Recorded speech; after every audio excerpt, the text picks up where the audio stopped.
Hello everyone, कैसे हो भाई? और बढ़िया। लास्ट टॉपिक में कोई डाउट आया? बिल्कुल भी नहीं, थोड़ा सा भी नहीं। खूब पढ़ने लग गए हो, फुल सिलेक्शन लोगे, कंप्लीट बैच सिलेक्शन रहेगा।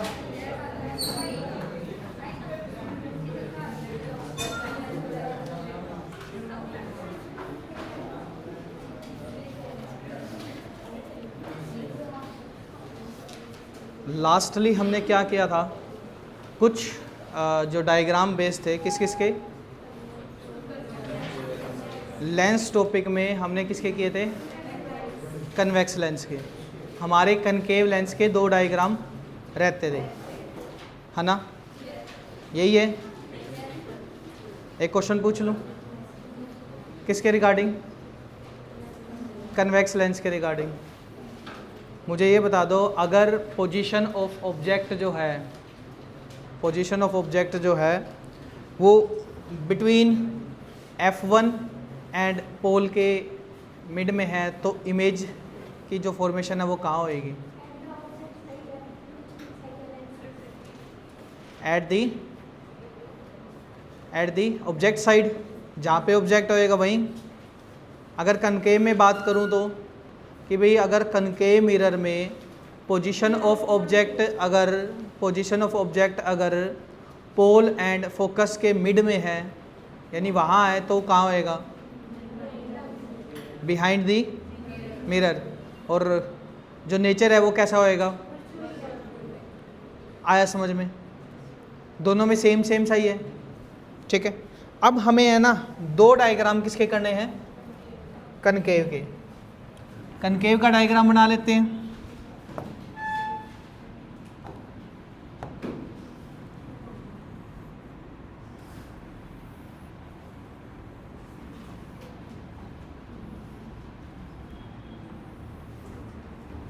ठीक है, सेम इधर क्या आएगा? इसको लाइन को थोड़ा सीधा कर लेना भाई आप।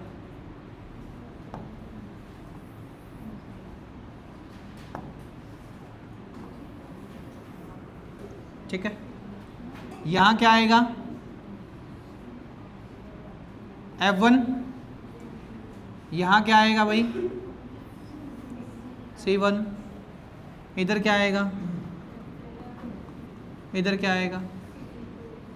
C2। ठीक है, कोई दिक्कत? तो सबसे पहला काम क्या करना है? इन्फिनिटी पे रख लें। पोजीशन ऑफ ऑब्जेक्ट कहाँ रख लेते हैं? इन्फिनिटी पे। तो 3 केस कौन कौन से बनते हैं? पहला, पोजीशन किसकी? ऑब्जेक्ट की। दूसरा, पोजीशन किसकी? इमेज की। उसके बाद size and nature of the image. ठीक है, कोई दिक्कत? Any doubt? अगर पोजीशन कहाँ है? इन्फिनिटी पे है। ऑब्जेक्ट की पोजीशन कहाँ रख दिया हमने? इन्फिनिटी। ठीक है, तो पहला काम क्या है? अगर कोई भी ray parallel to principal axis है, टकराने के बाद हमेशा फोकस पर से, लेकिन कौन से फोकस पर से?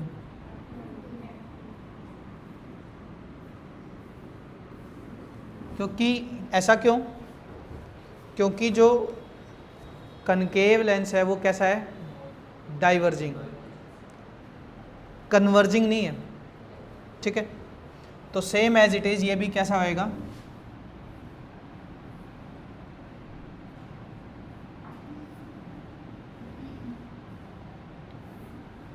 ठीक है, सेम ये भी कैसा होएगा? डाइवर्जिंग। ठीक है, इसको आप स्केल की मदद से करोगे तो ये डायरेक्ट सीधी हो जाएगी, कोई दिक्कत? तो पोजीशन ऑफ इमेज हमारी कहाँ बनी है? कहाँ बनी है भाई, बताओ? F1। ठीक है, कहाँ बनी है?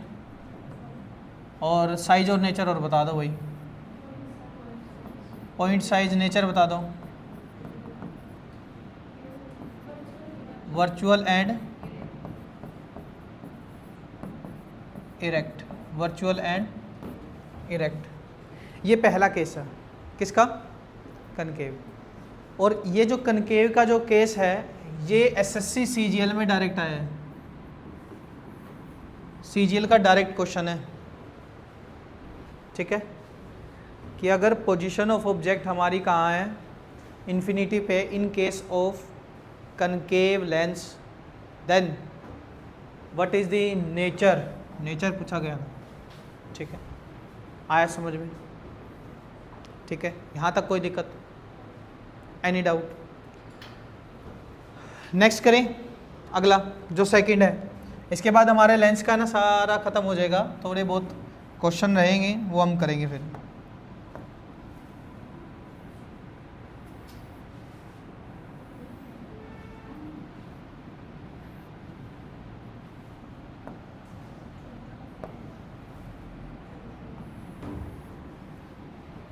ठीक है,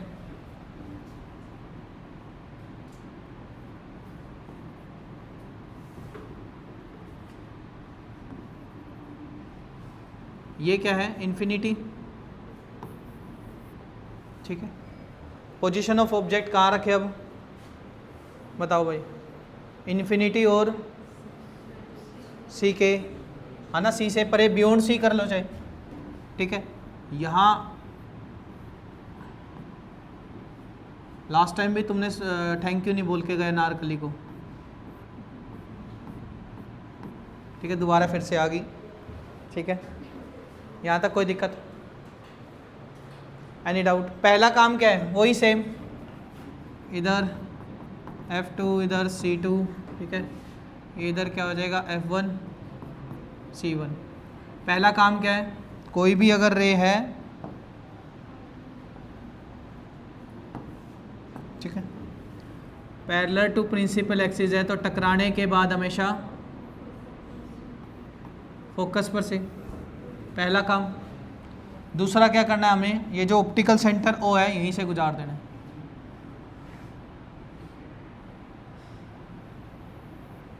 ठीक है। कहाँ से गुजार देंगे? ऑप्टिकल सेंटर O से। तो पोजीशन इमेज की कहाँ बनी हमारी? इनके मिड में ऐसे, ठीक है। तो पोजीशन ऑब्जेक्ट की कहाँ रखी हमने? बिटवीन इन्फिनिटी एंड पोल, मतलब पोल की बजाय आप ऑप्टिकल सेंटर O मान लेना, ठीक है। इसके अलावा पोजीशन किसकी, इमेज की कहाँ बनी? बिटवीन किस किस के बिटवीन? O एंड F1 के बिटवीन में। इसके अलावा नेचर और वो साइज क्या है? नेचर एंड साइज, साइज क्या रहेगा? स्मॉल साइज, ठीक है। नेचर क्या आएगा? Virtual and erect. तो ये दीज टू डायग्राम्स किसके हैं? कनकेव के, ठीक है। अब हमारा लेंस का टॉपिक हो गया एंड अप, ठीक है, सिर्फ लेंस का टॉपिक।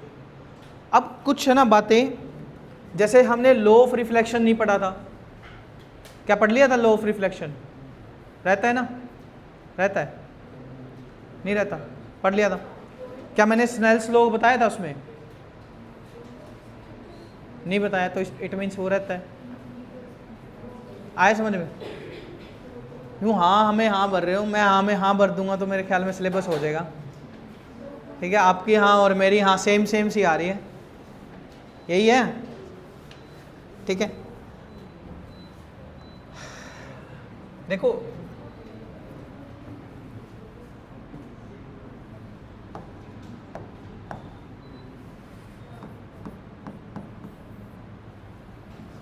हेडिंग बनाने ना, लॉ ऑफ रिफ्लेक्शन, क्या हेडिंग आएगा?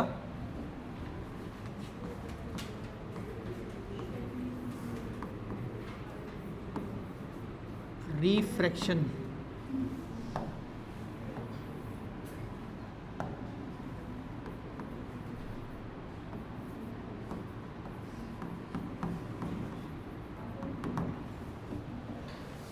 ठीक है। देखो रिफ्रैक्शन था क्या? जब एक लाइट एक मीडियम से दूसरे मीडियम में ट्रैवल करेगी, यही था रिफ्रैक्शन का मतलब। और रिफ्लेक्शन का मतलब क्या था? जब लाइट क्या करेगी? बाउंस बैक करेगी, है ना, ठीक है। इसमें पहला जो नियम है वो सेम है जो हमने पहले पढ़ा है, क्या है?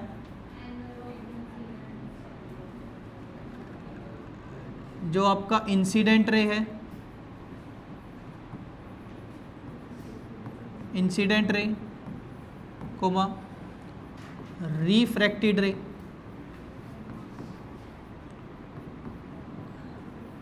एंड नॉर्मल या फिर परपेंडिकुलर रे,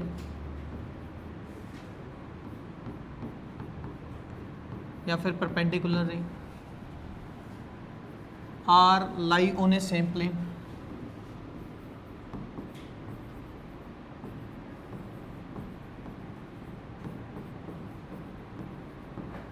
ठीक है, अब मैं एक छोटा सा डायग्राम बना रहा हूँ।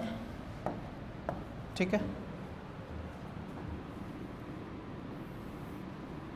ये मान लेते हैं ग्लास स्लैब है, क्या मान लेते हैं? ठीक है,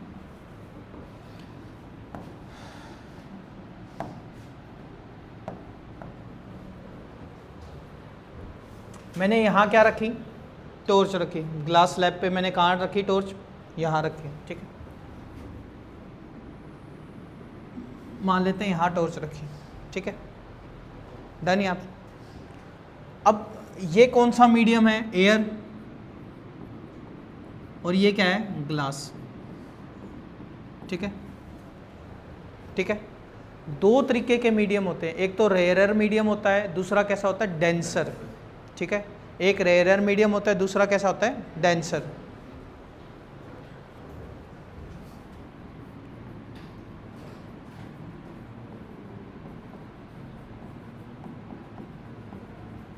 दूसरा कैसा होता है? डेंसर। देखो डेंसर का मतलब क्या होता है? गाढ़ा, है ना? डेंसर का मतलब क्या होता है? गाढ़ा। अगर मैं आपसे पूछूं कि विच ऑफ द फॉलोइंग, इन दोनों, मतलब दो ऑप्शन देता हूं मैं आपको, आप बताओ इनमें से गाढ़ी जो चीज़ है वो कौन सी है, डेंसर चीज़ कौन सी है? एक तो वाटर है, एक मान लो हमने मान लिया बनाना शेक मान लिया, शेक, है ना? लाइट को पेनिट्रेट होने में बहुत टाइम लग जाएगा उसमें, तो यही है। तो रेयरर मीडियम कौन सा है? जिसमें लाइट क्या है? आराम से पास ऑन हो रही है।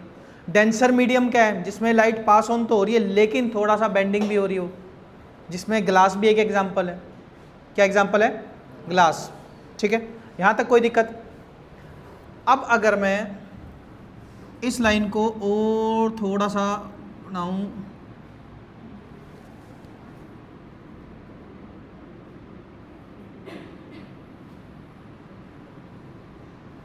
मान लिया ये।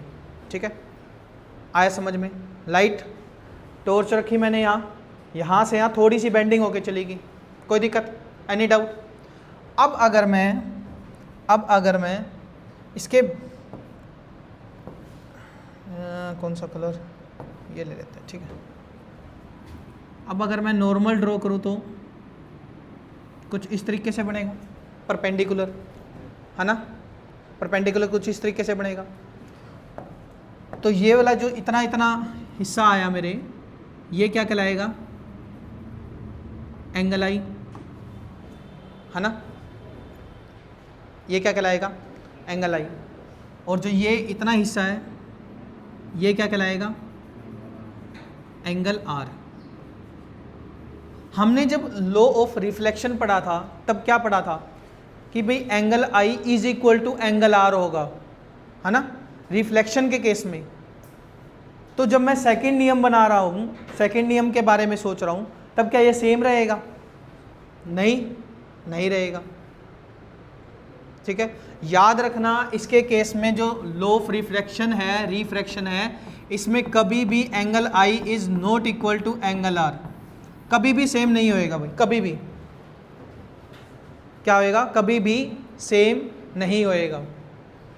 ठीक है, जब भी कोई चीज़, एक चीज़ और, जब भी कोई चीज़ डेंसर मीडियम से, डेंसर से रेयरर मीडियम में जाएगी, जब भी कोई चीज़ डेंसर से रेयरर मीडियम में जाएगी तो वो हमेशा बेंड होएगी, बेंड होएगी away from the normal, away from the normal. आया समझ में? ठीक है, जब भी, अब ये क्या नॉर्मल से दूर जा रही है, आप नोट करो, ये क्या नॉर्मल से दूर जा रही है ना? नॉर्मल से कहाँ जा रही है? दूर। ठीक है, लेकिन जैसे ही ये डेंसर से, सॉरी ये इधर डेंसर आएगा, ये डेंसर से किधर आ जाएगा? रेयरर। यहाँ जो है वो अवे फ्रॉम दी नॉर्मल, यहाँ अवे फ्रॉम दी नॉर्मल होएगा, और जो यहाँ इस तरफ वाला हिस्सा होएगा तो बेंड जो होएगी टूवर्ड्स दी नॉर्मल होएगा। ये चीज़ ध्यान रखना। ऐसा क्यों होता है कि भाई बेंडिंग हो जाती है? क्योंकि इसमें स्पीड ऑफ लाइट क्या हो जाती है? चेंज हो जाती है, जिस वजह से ये बेंडिंग होती है। आया समझ में? जब भी लाइट एक मीडियम से दूसरे मीडियम में जाएगा तो उसको पेनिट्रेट करेगा, और पेनिट्रेट करने के बाद उसकी जो स्पीड है वो क्या होएगी? स्लो भी होएगी, तो जिस वजह से ये बेंडिंग होती है। आया समझ में? ठीक है। और दूसरा, अगर मान लो इसका उल्टा मैं करूं तो क्या बनेगा? जब भी कोई चीज़ रेयरर से डेंसर मीडियम में जाएगी, रेयरर से डेंसर मीडियम में जाएगी, तब वो क्या होएगी? बेंड होएगी किस तरफ? Towards the normal. कहाँ होएगी बेंड? Towards the normal. ठीक है। अब देखो, यहाँ से अगर कोई रे ऐसे निकली और उसके बाद मान लो इस तरफ ऐसे गई, लेट्स सपोज करो, ठीक है, ये कौन सी रे होगी? Incident ray. ठीक है। ये कौन सी होगी? नॉर्मल रे। ये कौन सी होगी? रिफ्रैक्टेड रे। और उसके बाद, जब उसके बाद आगे कंटिन्यू जब कोई मूव करता है तो उसे बोला जाता है एमर्जेंट रे। क्या बोला जाएगा? एमर्जेंट रे। कोई दिक्कत? यहां तक कोई दिक्कत? अब आप लोगों को दो चीज पता लग गई होगी कि एंगल आई कौन सा है और एंगल आर कौन सा है ना? अगर मैं इसका भी नॉर्मल बनाऊंगा, परपेंडिकुलर बनाऊंगा, ऐसे कुछ नॉर्मल बनेगा, इसमें ये एंगल आई हो जाएगा, ये क्या हो जाएगा? एंगल आर हो जाएगा। आया समझ में? तो इस केस में जो सेकंड जो लो है वो क्या कहता है? क्या कहता है कि जो साइन आई होता है, ये आपने sine, cos, tangent, cosec, sec, cot ये वगैरह देखे ना, सेम वही है। Sine of angle a by में साइन आर हमेशा क्या होएगा? कांस्टेंट होएगा। हमेशा क्या होएगा? कांस्टेंट होएगा। इसे ही बोला जाता है स्नेल्स लॉ।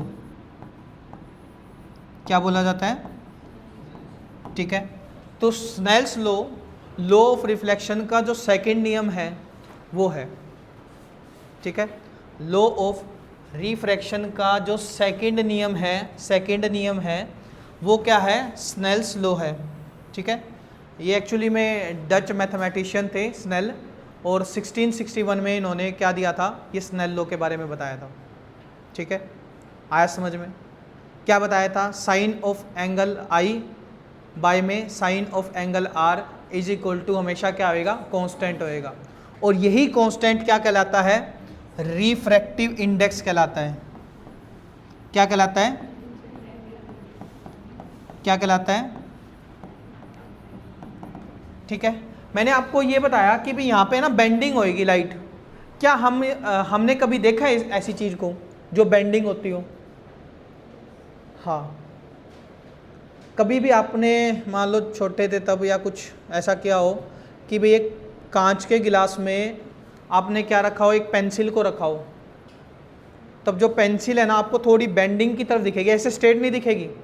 कांच के गिलास में जो पेंसिल है आपको ऐसी स्ट्रेट नहीं दिखेगी, ऐसा लग रहा होगा कि ऐसे बेंडिंग है थोड़ी बहुत, ठीक है। या फिर आपने कभी कांच के गिलास में 1 रुपये का सिक्का, 2 रुपये का सिक्का रखा हो तो ऐसा लगता है कि वो ऊपर उठा हुआ है ना? ऊपर उठा हुआ, जो एक्चुअली इसका डेप्थ है वो पता नहीं लग रहा हमें। ऑब्जर्व किया होगा, है ना? तो एक्चुअल डेप्थ क्यों नहीं पता लग रही हमें? क्योंकि लाइट जब है एक मीडियम से दूसरे मीडियम में ट्रैवल करती है तब उसकी बेंडिंग हमें दिख जाती है, एक्चुअल डेप्थ का नहीं पता लग रहा। आए समझ में? यहाँ तक कोई दिक्कत?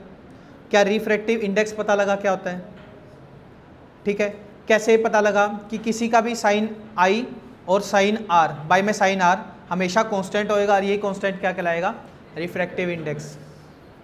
ठीक है, और इसकी कोई यूनिट नहीं है, इट हैज़ नो यूनिट। आया समझ में? यहाँ तक कोई दिक्कत? अब लिख लो सम यूजेज ऑफ रिफ्रैक्शन, एक हेडिंग बना लो, सम यूजेज ऑफ रिफ्रैक्शन, रिफ्रैक्शन के यूजेज। रिफ्रैक्शन में एक एटमॉस्फेरिक रिफ्रैक्शन भी आता है, जो एटमॉस्फेयर की वजह से रिफ्रैक्शन हो रहा हो। जैसे एक मैं अगर एग्जांपल वैसे बताता हूँ, आप जब भी सनसेट हो रहा हो और जब भी सनराइज हो रहा हो, यानी सूरज का उदय हो रहा हो और सूरज जो है डूब रहा हो, तब आपको रेडिश बिल्कुल ब्राउन कलर का दिखेगा, रेडिश ब्राउन कलर, है ना? ऐसा क्यों होता है? क्योंकि ये सारा का सारा फिनोमिनन काम करता है एटमॉस्फेरिक रिफ्रैक्शन पे। ठीक है, तो वो थोड़ा सा बेंडिंग होके जब लाइट आती है हमारी आंखों में, तब जो जिस टाइप का कलर उसने अडॉप्ट किया हुआ है तो उस टाइप का कलर हमें शो करता है। यहाँ तक कोई दिक्कत? एटमॉस्फेयर की वजह से, यानी वातावरण की वजह से जो रिफ्रैक्शन हो रहा होता है उसे एटमॉस्फेरिक रिफ्रैक्शन बोला जाता है। ठीक है, अब लिखो इसके यूजेस ऑफ रिफ्रैक्शन, मतलब एग्जांपल ऑफ रिफ्रैक्शन लिखो। पहला लिखो, ए pencil is immersed, IMMERSED, immersed in glass of water, SSC का क्वेश्चन। ठीक है,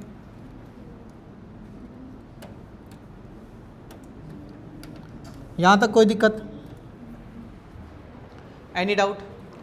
दूसरा, सेकंड लिखो,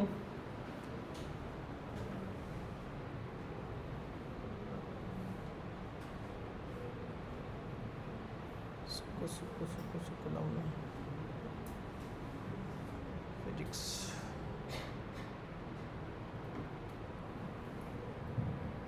अपना लाइट वाला ही चैप्टर है ना? ठीक है,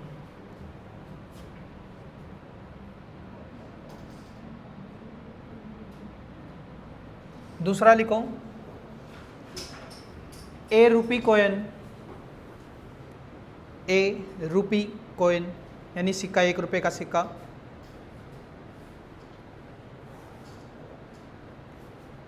is look above the water,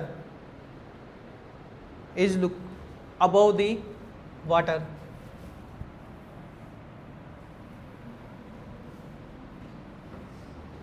ठीक है, लिख लिया?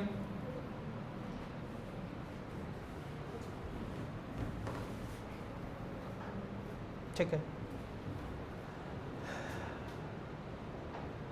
अब देखो, मैंने आपको बताया कि रिफ्रैक्टिव इंडेक्स होता है। रिफ्रैक्टिव इंडेक्स कैसे निकाला था हमने? साइन आई बाई में साइन आर करके। ये जो रिफ्रैक्टिव इंडेक्स है आपको डिटो का डिटो याद करना है। क्यों? क्योंकि इससे डायरेक्ट जो क्वेश्चन बने हैं कि refractive index of air paper में आया हुआ क्वेश्चन है, डायमंड पेपर में आया हुआ क्वेश्चन है। ठीक है, तो ये दो के तो आपको ऑन द टिप्स होने चाहिए। रिफ्रैक्टिव इंडेक्स ऑफ एयर कितना है? 1.0003। और मैंने पहले बताया रिफ्रैक्टिव इंडेक्स की कोई यूनिट नहीं है, it has no unit.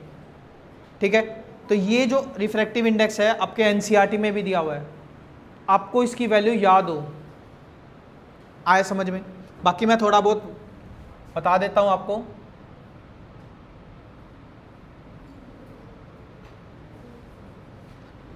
Air का जो रिफ्रैक्टिव इंडेक्स है वो कितना है? 1.0003। आइस का कितना है? 1.31। वाटर का पेपर में आया 1.33, पेपर में आया हुआ ये। ठीक है, डायरेक्ट डिटो पेपर में आया हुआ है। ठीक है, डायमंड का सबसे ज़्यादा होता है 2.42। कितना होता है? 2.42। इसके अलावा एल्कोहल का 1.36, कैरोसिन ऑयल का 1.44, फ्यूज क्वार्ट्ज पत्थर का मतलब 1.46, टर्पेंटाइन ऑयल बेंजीन बोलते हैं, ठीक है, इसका है टर्पेंटाइन ऑयल का 1.47, बेंजीन का 1.50, ठीक है। और एक और है ये ग्लास, इसका 1.52, ये मैं देख लेता हूँ, क्राउन ग्लास, ठीक है, क्राउन ग्लास का कितना है 1.52। इसके अलावा कनाडा बाल्सम, ठीक है, कितना है 1.53, रॉक साल्ट का कितना है 1.52, कार्बन डाइसल्फाइड का कितना है 1.63, डेंस फ्लिंट ग्लास इसका कितना है 1.65, रूबी का 1.71, सफ़ायर ये 1.77। ये क्या है सफ़ायर रूबी, ये क्या है पत्थर है, ठीक है, स्टोन है, तो उनके हिसाब से है। आया समझ में? कोई दिक्कत कि भाई लाइट ओवरऑल ये निकाला कैसे गया है साइन आई बाई में साइन आर, कोई दिक्कत? तो इसे हम क्या बोलेंगे रिफ्रैक्टिव इंडेक्स, कोई दिक्कत? Any doubt? इसके अलावा हमारा एक लेंस फॉर्मूला रह गया, क्या रह गया लेंस फॉर्मूला, क्या रहेगा लेंस फॉर्मूला, और दूसरा क्या रह गया मैग्नीफिकेशन। क्या हमने मिरर में भी करा था? मिरर फॉर्मूला अलग है और लेंस फॉर्मूला अलग है, छोटा सा बेसिक सा डिफरेंस है, लेकिन मोस्ट ऑफ स्टूडेंट मिस्टेक कर देते हैं। क्या मिस्टेक करते हैं पहले ये राइट कर लो फटाफट, फिर हम आगे करते हैं।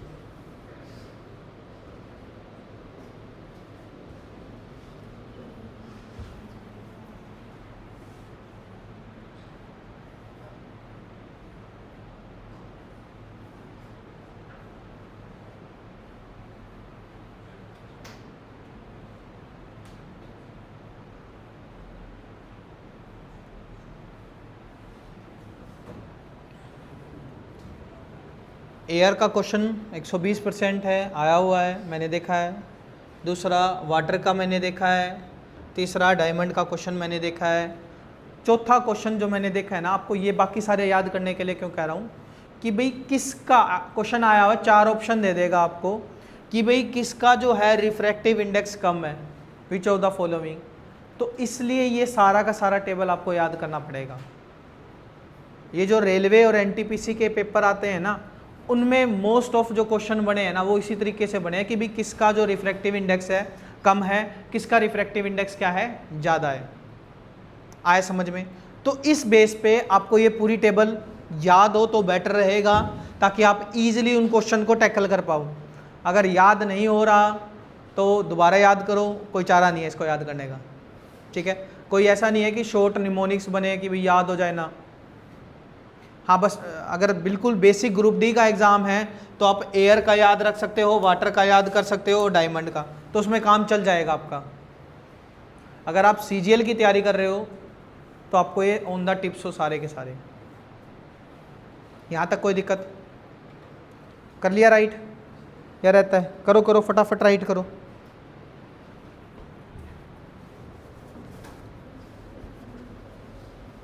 एक अपने नोट्स है ना अच्छे से बना लेना भाई, इस हिसाब से राइटिंग है ना पूरी ज़बरदस्त राइटिंग है ना। नोट्स बना रहे हो कि नहीं बना रहे, या फिर यहीं तक ही सीमित है बोला क्लास तक, बाकी बाद में देखेंगे? ऐसा तो नहीं है? पक्का फुल पढ़ रहे हो ना? पूरी क्लास सिलेक्शन लेगी इस बार, है ना? उम्मीद है ना? है कि नहीं है? देखो मेरे को उम्मीद है, तुम्हें नहीं। Yes sir. खाना नहीं खाया क्या? बिल्कुल भी नहीं? अरे वाह, कोई ना घर जाके खा लेना फिर, कोई इलाज नहीं है। क्या कह रहे हो?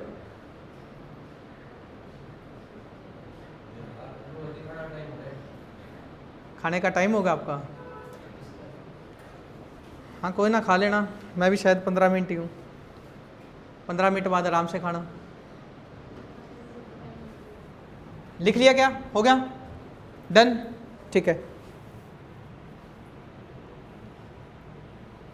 इसमें दिया हुआ है तो लॉ ऑफ रिफ्लेक्शन क्या हमने दोनों लिख लिए। 1621 में ये भी लिख लेना भाई, कब किस ईयर में दिया था लॉ ऑफ रिफ्लेक्शन के। स्नेल्स लॉ 1621 में दिया गया था, ठीक है। स्नेल ने कब दिया था? 1621 में। ये क्वेश्चन भी आया हुआ है ये लिख लेना।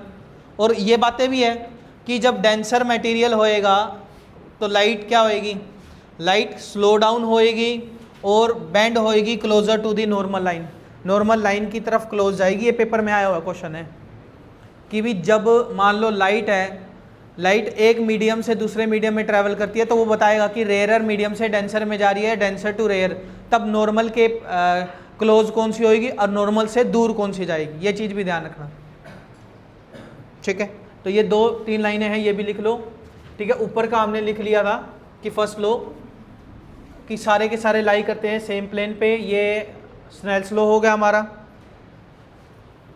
ठीक है, ये 2 लाइन और है, रेयरर और डेंसर, ये वाली अच्छे से लिख लो। ठीक है, ये 2 लाइनें और है।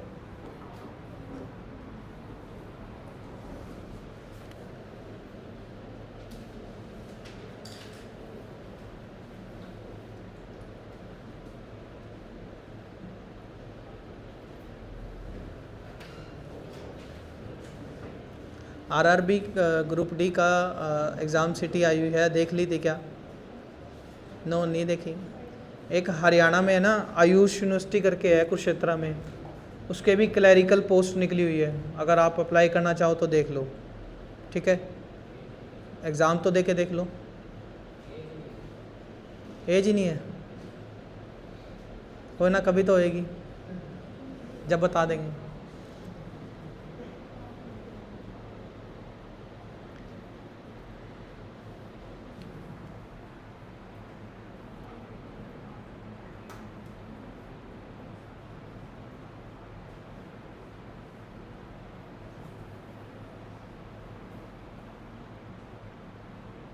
कोई न्यू स्टूडेंट तो नहीं है ना कि आज पहली क्लास है? पक्का? ठीक है।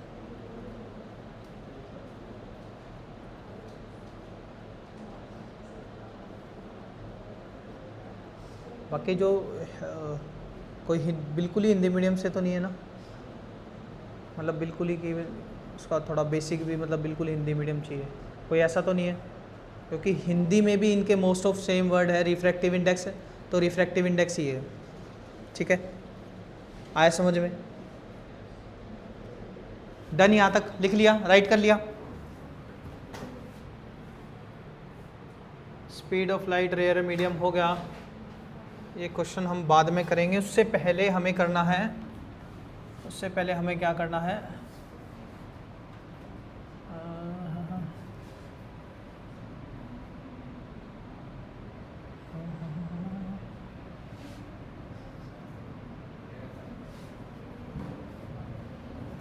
ठीक है।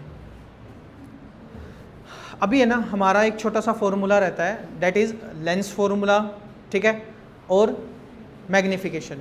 मैग्नीफिकेशन के जो रूल है वो सेम डिटो उसके जैसे ही है, बट थोड़ा सा फॉर्मूला चेंज है। हमने मैं दोनों में डिफरेंस से दोबारा लिख देता हूँ ताकि आप लोगों को याद रहे। ठीक है, इसमें हम क्या कर देंगे, मिरर फॉर्मूला कर लेंगे। ठीक है, और इधर क्या कर लेंगे हम, लेंस फॉर्मूला। ठीक है, तो मिरर फॉर्मूला क्या था बताओ भाई? 1/f बोलो is equal to 1/v plus में 1/u। अच्छा, u क्या था? ऑब्जेक्ट डिस्टेंस, कहाँ से? पोल से। ठीक है, f क्या था? पक्का यही है ना? ठीक है, तो लेंस फॉर्मूला क्या बनेगा, 1/f is equal to 1/v minus 1/u। क्या क्या फ़र्क लगा आप लोगों को दोनों में? माइनस का। जब भी लेंस के क्वेश्चन आएंगे तब आप माइनस यूज करोगे, किस फॉर्मूले में? लेंस फॉर्मूला में। अभी हम इसी के साथ मैग्नीफिकेशन कर लेते हैं, है ना? मैग्नीफिकेशन कर लेते हैं। m के बारे में क्या लिखा था हमने? h डैश बाय में h, क्या ये लिखा था? और दूसरा क्या लिखा था? माइनस का v बाय में u, क्या ये लिखा था? मैग्नीफिकेशन के लिए मिरर जो फॉर्मूला है उसमें मैग्निफिकेशन के बारे में क्या हमने यही लिखा था, एच डैश क्या था, height of the image, height of the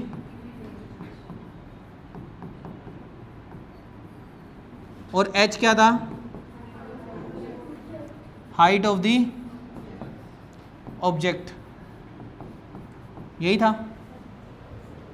अब अगर मैं मैग्निफिकेशन के बारे में लिखूं और लेंस के अकॉर्डिंग लिखूं तो क्या एच डैश बाय में एच आएगा क्या, या माइनस आएगा, बताओ। सेम है, एच डैश बाय में एच। तो डिफरेंस क्या है, is equal to v by में यू। माइनस का साइन इधर नहीं है, ये याद रखना, इधर माइनस का साइन है मैग्निफिकेशन में और इधर माइनस का साइन है किसमें, लेंस फॉर्मूला में। आया समझ में? दोनों में डिफरेंस पता लगा। मिरर में हमें ये फॉर्मूले यूज़ करने हैं और लेंस में हमें क्या, कौन से फॉर्मूले यूज़ करने हैं, ये वाले। अच्छा ये बताओ, लेंस फॉर्मूला में माइनस का यूज़ है? हाँ, ठीक है। क्या लेंस के मैग्निफिकेशन में माइनस है?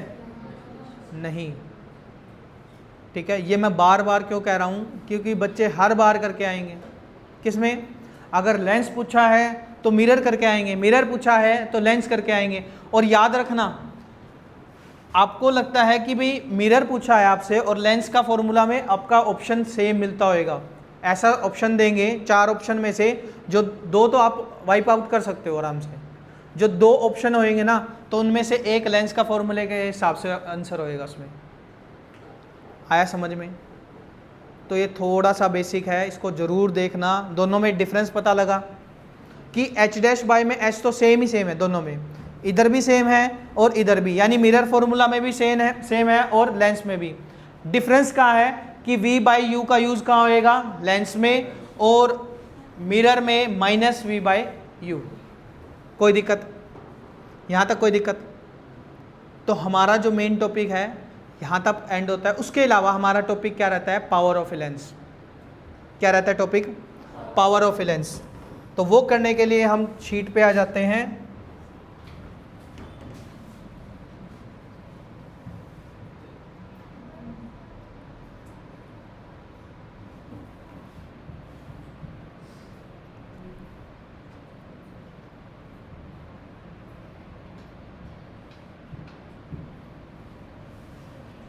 इसका पासवर्ड चेंज कर दिया क्या?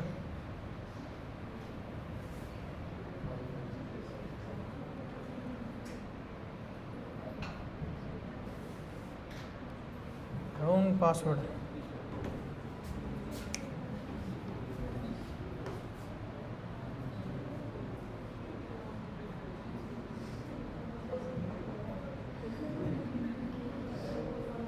क्या बात हो गई?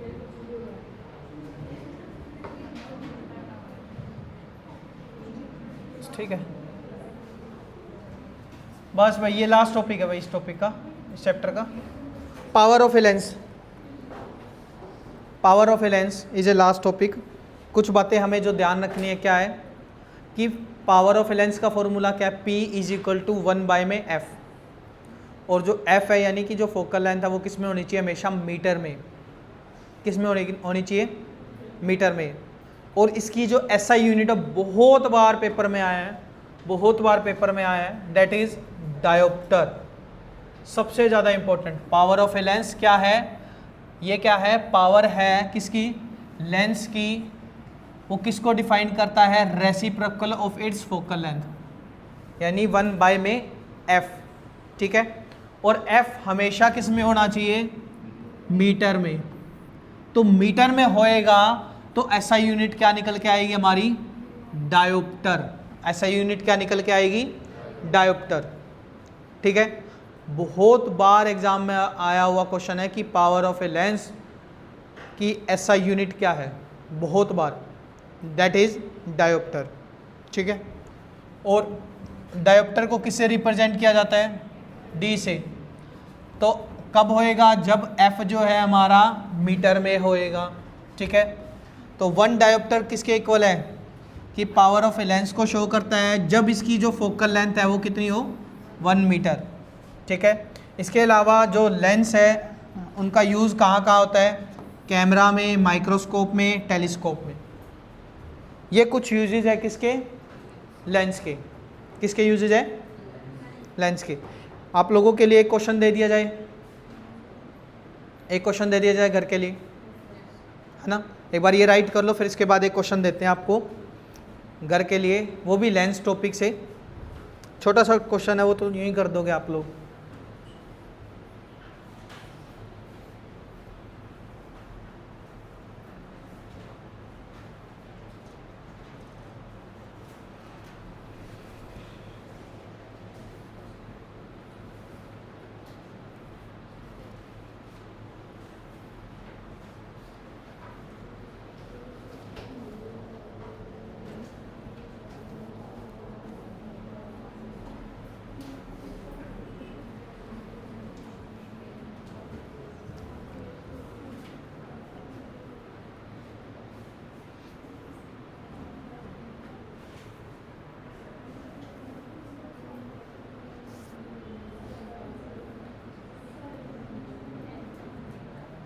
वैसे रिफ्रैक्टिव इंडेक्स के है ना दो अलग टाइप भी होते हैं, एब्सोल्यूट और रिलेटिव रिफ्रैक्टिव इंडेक्स। ठीक है, वो कुछ नहीं, speed of one medium to another को शो करने के लिए।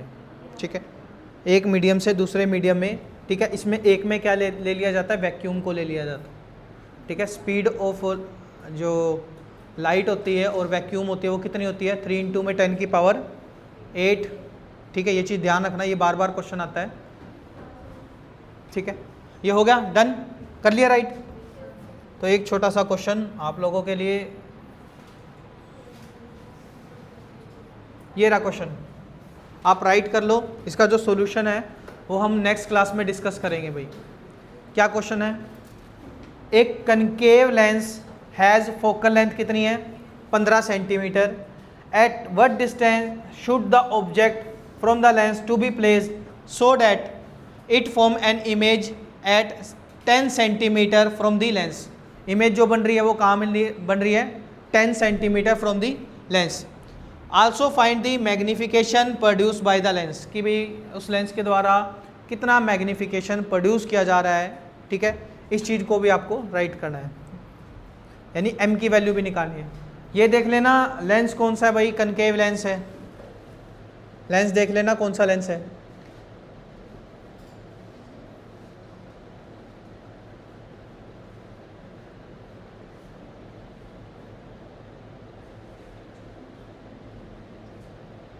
ठीक है, done.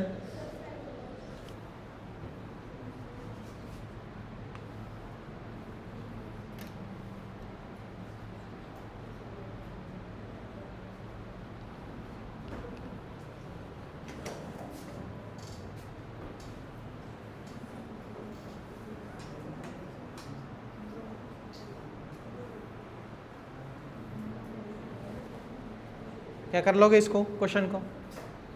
That's it for today। ठीक है, मिलते हैं कल। कल कहीं आप सैटरडे घोषित कर दो हॉलीडे।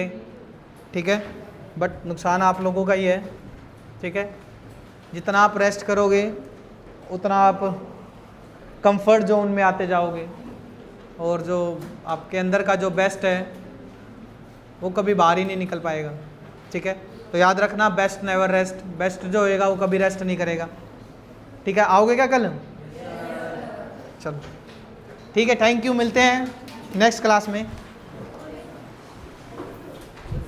स्पीड कितनी है, 1.3 सेम है। इसके बाद जैसी आ रही थी वैसे सीधी जाके थोड़ी टाइम ना बेंडिंग होगी, मैं बेंडिंग ठीक कर है ना, ये तो राइट ऑफ बिल्ड करी है मैंने। रुको, ये जो है ना, मैं बताता हूँ, कोई ना कोई पेंसिल दे दो। ये ऐसे फिर यहाँ पे टिल्ट हुई, ये अगर सीधी मैं इसको सीधी लेके जाऊँगा ना, हाँ। तो ये ना इसके बराबर आ जाएगी। ठीक है, ये वाली, हाँ। या फिर ये अपनी बेंडिंग जब रेयर मीडियम से डेंसर में जाएगी तब क्या होएगी, टूवर्ड्स नॉर्मल की तरफ बेंड होएगी, यानी नॉर्मल की तरफ बेंड होएगी। ठीक है, और जब भी मान लो डेंसर से रेयर में जाओगी तब जाओ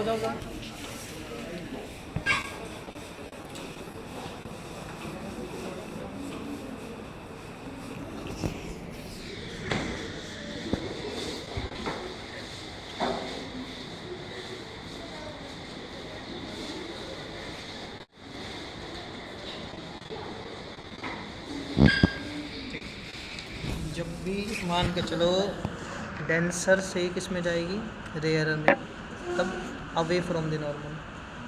ठीक है। अब इसका नॉर्मल आप बनाओगे ना तो उससे दूर जाएगी। ठीक ठीक है, तो ये एंगल आई हो जाएगा, ये एंगल आर हो जाएगा। इस केस में ये एंगल आई, ये एंगल आर। ठीक है, कोई दिक्कत? फाइन। हाँ जी।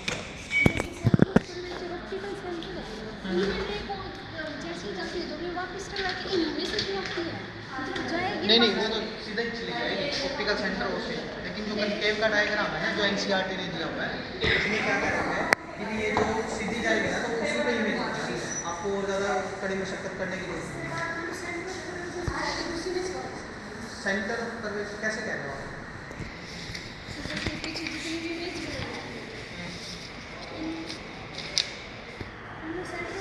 सेंटर ऑफ कर्वेचर से गुजारी तो डायरेक्ट उसी से पास में। हाँ सेम उसी, हाँ ये ना पोजीशन है उसकी कि भी इस पोजीशन पे अगर आपने लाइट मारी ना तो वो सेम डिट्टो उस डायरेक्शन में जाएगी।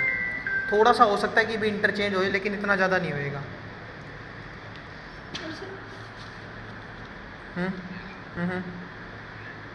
अकेडमी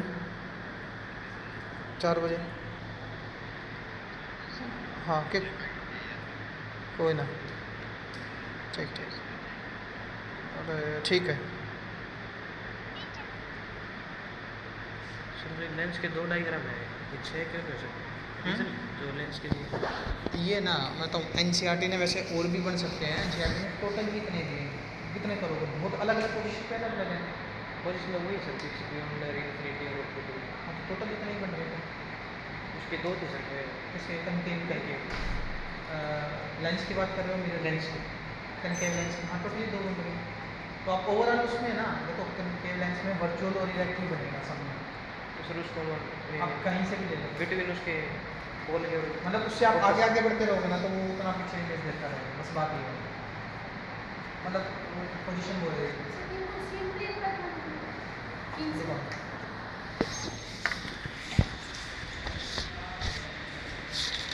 बनाया होगा कहाँ है, मैंने भी मिरर वाला ना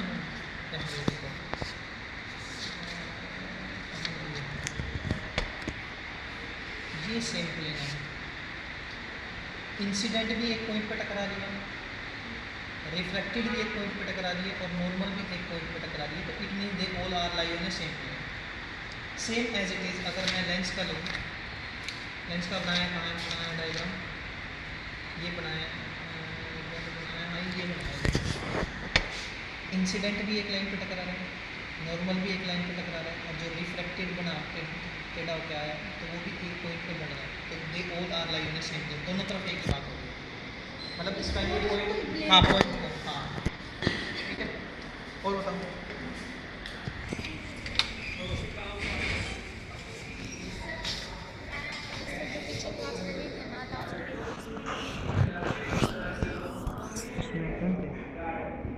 मेरा नंबर ले लो, मैं आपको एक चैनल शेयर करूँगा, उसमें मिल जाएगी 8570080028।